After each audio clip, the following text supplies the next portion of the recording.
سرآغاز گفتار ذکر خداست که از لطف او جهان را بقاست. دوستان عزیزم، ما همگی عادت داریم که بعضا تاریخ گذشته را به یاد می آریم.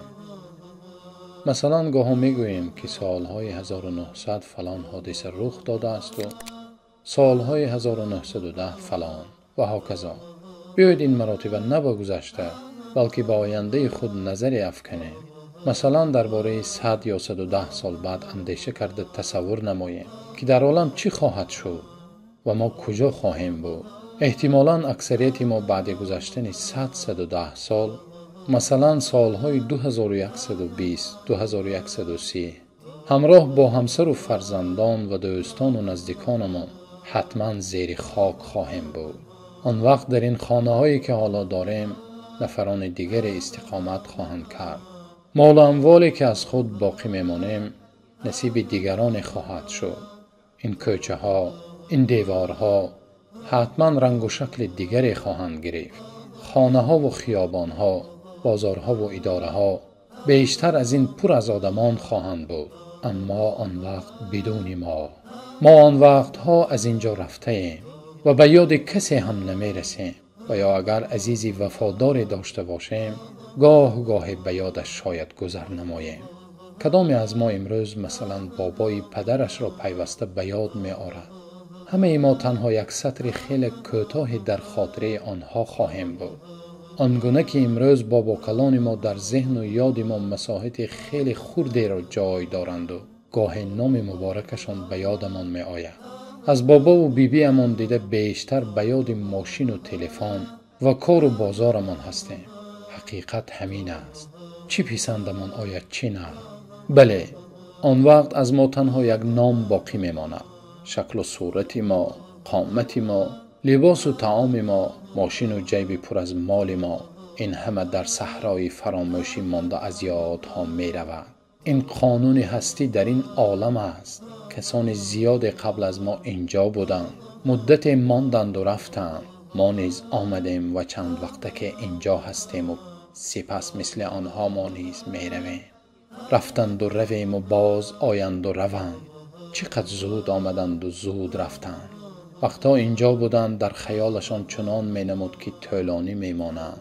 عیناً مثل همینی که برای ما حالا طولانی می نماید. اما وقتا آنجا قرار می گیریم آنگاه به یقین خواهیم دید که چقدر وقت کوتاه اینجا بوده ایم. ما انسان ها وقتا اینجا می آییم چی بسا چیزهای زیادی را صاحب می شویم. کسب و هنر و دیپلم ها، همسر و فرزند ها، خانه و ماشین ها، مال و متاع و دکان و بازار، منصب و وظیفه و باز چیزهای زیادی دیگر. اما با وقت رفتن هیچ یکی را اجازه با خود به آنجا بردن نداریم. اگر نفری خواهد که حقیقت حیات را بهتر درک کند، دنیا را نه با چینک عمر خود بلکه به چینک عمر خود دنیا بنگرد. هستی 70-80 ساله ما در این عمر صدها هزار ساله دنیا چون میجه زدن بیش نیست. گویا چشم کشادیم و چشم بستیم. گویا از شکم مادر در حال به شکم قبر رفتیم. وقتا در عالم قبر وسعت و پهنایی آنجا را به چشم سر میبینیم درک خواهیم کرد که اینجا چقدر کوتاه، چقدر تنگ و چی بسا زودگذر بوده است.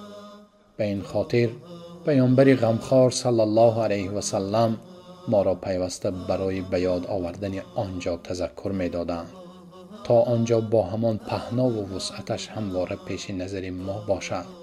به زینت و لذت‌های کوچک کوتاه اینجا مغرور یا فریفته نشویم. دوستان عزیزم، نفس آدمی که طبیعتش به غفلت و فراموشی و سرکشی گرفتار است برای آن خانه‌ای در انتظارش بوده را فراموش نکند. همیشه او را می باید یادآور شد. باید به نفس خود خطاب کرده گوییم ای نفس من، این الفزار جهان هیچ است و هیچ، تو بر این موهوم ای نادان مپیچ. یقینا یک تذکر او را از غفلت بیدار نمی سازد. باز برایش باید بگوییم ای چشم پوشیده از منفعت خویش، چشم بکشا که اگر چشم تو صاحب نظر است زندگی در پی تعمیر جهانی دیگر است. همواره باید چنین یادآوری کرد باشد که به یاد تعمیر آنجا افتد.